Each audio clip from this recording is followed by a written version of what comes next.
વડોદરા શહેરના જાંબુઆ બ્રિજ નીચે સાઈ સીતારામ હોટલ પાસે રાત્રિના સમયે ટ્રાવેલ્સ વાહનો દ્વારા રોંગ સાઈડમાં અવરજવર થતી હોવાની ચર્ચા ગરમાઈ છે। સ્થાનિકોના કહેવા મુજબ આ બેદરકારીના કારણે અનેક વખત અકસ્માતની પરિસ્થિતિ સર્જાઈ છે। હવે મોટો સવાલ એ ઊભો થયો છે કે શું હોટલ પાસે વાહનો ઊભા રાખવા, ચડતર ઉતર માટે રોંગ સાઈડમાં પ્રવેશ કરવાની મૌખિક મંજૂરી આપવામાં આવે છે કે પછી ટ્રાફિક નિયંત્રણમાં પ્રશાસનની ઢીલાશના કારણે આ પરિસ્થિતિ ઊભી થઈ છે। જો હોટલ માલિક દ્વારા ગેરકાયદેસર રીતે વાહનોને રોંગ સાઈડમાં પ્રવેશ માટે પ્રોત્સાહન આપવામાં આવે તો તેની નૈતિક અને કાયદાકીય જવાબદારી ઊભી થાય છે।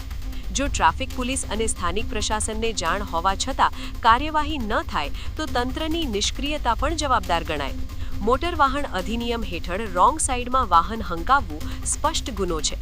અકસ્માત બને તો ડ્રાઈવર મુખ્ય જવાબદાર ગણાય, પરંતુ પરિસ્થિતિ સર્જવામાં સહભાગી તત્વોની ભૂમિકા પણ તપાસનો વિષય બની શકે છે। જનતાનો સવાલ છે કે અકસ્માત પછી દોષારોપણ કરશો કે પહેલા જ કડક કાર્યવાહી કરશો?